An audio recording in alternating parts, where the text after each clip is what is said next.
নাই নিৰ্বাচন এইবাৰ মই আৰম্ভণিৰ পৰা প্ৰচাৰত নামিছোঁ ওদালগুৰিৰ পৰা গোসাইগাঁৱলৈকে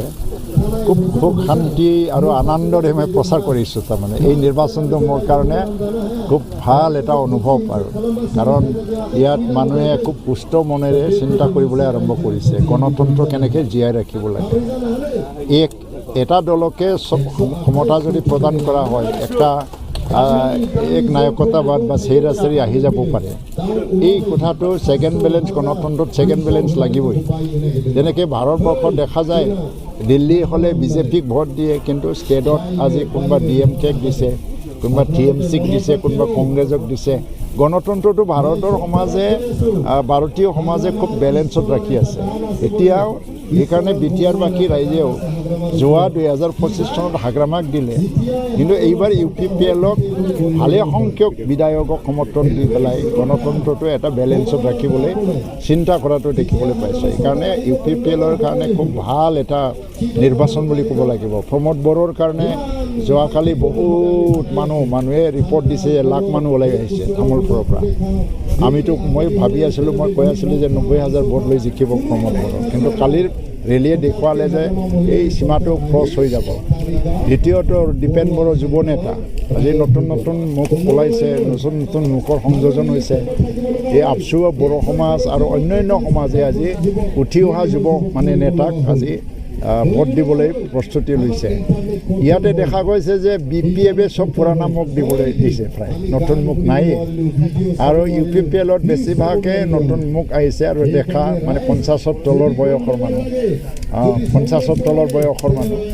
আৰু মই নিজে ইলেকশ্যন খেলা নাই যিহেতু মই 60 বছৰ পাৰ কৰিলোঁ আৰু আজি ইলেকশ্যন নেখেলাৰ কেইটামান কাৰণো আছে এই যে মই 5টা বছৰ হিমন্ত বিশ্ব শৰ্মাৰ লগত এটা এলায়েন্সত চৰকাৰ চলিল সেই চৰকাৰটো কিন্তু মৰেলি আমি ক'তবা নহয় ক'তবা এই এলায়েন্সটো ক'তবা ফেইল মাৰিছে আৰু তাৰ কাৰণে মই ইলেকশ্যন নেখেলাটোৱেই সঠিক সিদ্ধান্ত বুলি ধৰি লৈছোঁ মই সেইকাৰণে মই এই এলায়েন্সটো আমি সফল কৰিব পৰা নাই যিহেতু আৰু এইটো আমাৰ বাবে নহয় আমাৰ দলৰ ভুলৰ কাৰণে নহয় ভুল বা কাৰণটো হ'ল যে BTCত ৰেডিমেড পাৱাৰ লাগে যাৰ হাতত পাৱাৰ আছে সেইটোৱে দিছপুৰে বিচাৰে এইটো নৈতিকভাৱে মই ঠিক লগা নাই তাৰ কাৰণে মই নিৰ্বাচন খেলা নাই আৰু শাৰীৰিকভাৱে মোৰ ব্যক্তিগত কিছুমান সমস্যাও আহিছে যিয়ে নহওক এইবাৰ ইলেকশ্যনত মই ভাবিছোঁ দীপেন বড়ো জিকি আহি আছে প্ৰমোদ বড়ো জিকি আহি আছে ৰাকেশ ব্ৰহ্ম এনেই জিকিব কমল সিং নাৰ্জাৰী জিকিবই আৰু ৰাজীৱ নাৰ্জাৰী এতিয়া বৰ্তমান ইমান শক্তিশালী তাৰ বাবে এটা হতাশাগ্ৰস্ত হৈ পেলাই ৰাজীৱ নাৰ্জাৰীক আক্ৰমণ পৰ্যন্ত কৰিলে ৰবিৰাম নাৰ্জাৰীক প্ৰশ্ন কৰিছে আজি যে তেওঁ EM হৈ আছে EM বহুত শক্তিশালী এইটো এৰি পেলাই MLA কিয় হ'ব খুজিছে কচুগাঁৱৰ মানুহে আজি এটা দুখত ভুগি আছে যে আমি ইমান কষ্ট কৰি তাক জিকালোঁ তেওঁ EM বনালোঁ তেওঁ এৰিয়াৰ উন্নয়নৰ কাৰণে তেওঁ এতিয়া কচুগাঁও এৰি পেলাই যাব খুজিছে আকৌ বনৰগাঁৱত থাকি তেওঁ MLA হৈ পেলাই তাতো মন্ত্ৰী নাপায় ৰবিৰাম নাৰ্জাৰী কোনোদিন মন্ত্ৰী নাপাব MLA হৈয়ে থাকিব তো MLA আৰু EMৰ মাজত ক্ষমতা কাৰ বেছি এইটো দেখি পেলাই কচুগাঁৱৰ মানুহে খুবেই দুখ কৰিছে আৰু তাৰ বয়সো হৈছে তেওঁতো এদিন এটা মন্ত্ৰও দিছিলে এটা শ্লোগান গুৰু শিষ্যৰ যুঁজত শিষ্যৰে সদায় জয় হয় বোলে গুৰুৱে বোলে জয় হ'ব নোৱাৰে মোক গুৰু বুলি মানিছিলে তেওঁ 2016 আৰু তেওঁ বোলে মোৰ শিষ্য আৰু মোৰ আৰু ৰবিৰামৰ মাজত যুদ্ধখন হৈছিল তেওঁ কৈছিলে যে মই তেখেতৰ শিষ্য আৰু গুৰু শিষ্যৰ যুদ্ধত সদায় শিষ্যৰে জয় হয় তেনেহ'লে ৰাজু নাৰ্জাৰী আজি ৰবিৰাম নাৰ্জাৰীৰ শিষ্য হয় কাৰণ ৰাজু নাৰ্জাৰী তেখেতৰ আণ্ডাৰতে কাম কৰি আহিছে এইবাৰ গুৰু শিষ্যৰ যুদ্ধ শিষ্য যে জয় হ'ব ৰাজু নাৰ্জাৰী জয় হ'ব এইটো ৰবিৰাম নাৰ্জাৰীক কোৱা নিজৰ শ্লোগান ডাইলগৰ আধাৰতে মই কৈছোঁ ৰাজু নাৰ্জাৰী জিকিব আজি প্ৰচাৰৰ অন্তিমটো দিনত আমি ইয়াতে মাৰাথন মিটিং লৈছোঁ মোৰ প্ৰায় 10টামান মিটিং আছে 5টা বজালৈকে আমাৰ মাননীয় কেবিনেট মন্ত্ৰী উৰ্ফাগৰা ব্ৰহ্মচাৰ মোৰ লগত আজি আছে মই সৌভাগ্য বুলি ভাবিছোঁ নিজকে আমাৰ দলৰ প্ৰতিষ্ঠাপক সভাপতি তথা অসম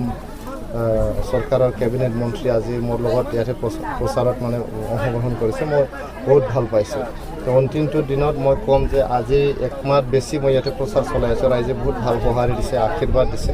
মৰম চেনেহ সমৰ্থন জনাইছে মই ৰাইজক ধন্যবাদ দিছোঁ দেখা গৈছে যে আপোনাৰ যি গাড়ীত আক্ৰমণ হৈছিল এই আক্ৰমণৰ ঘটনা কিন্তু ৰবিৰাজ নাৰ্জাৰীয়ে কৈছে এয়া সম্পূৰ্ণৰূপে ৰাইজৰ সহানুভূতি লোৱাৰ কাৰণে নিজে নিজে কৰি এটা নাটক ৰচনা কৰিছে বুলি আমাৰ নাটক কৰিবলগীয়া কি আছে তাতে লোকেল ৰাইজ আছে আপোনালোকে সোধক যায় আপোনালোকে মিডিয়া কৰ্মী হয় আপোনালোকে তদন্ত কৰক ৰাইজ তাতে উপস্থিত আছিল ৰাইজে ক'ব কোনে এইটো কৰিছে তাতে ল'ৰাবিলাক যে থাকে যুৱ BPFৰ কেম্প এই কেম্পটো কিয় বনাইছে কিহৰ কাৰণে কেম্প আছে এইটো কি আৰ্মি কেম্প না CRP কেম্প নেকি ইয়াতে যুদ্ধ চলি আছে নেকি কিবা মাৰপিট কিবা চলি আছে নেকি ইয়াতে নিৰ্বাচনহে হয়তো গণতন্ত্ৰত মানে ৰাইজৰ মনহে জয় কৰিব লাগে কিয় ল'ৰাবিলাকক কেম্পত ৰাখি পেলাই তেনেকুৱা হিংসাৰ ঘটনা কৰাই আছে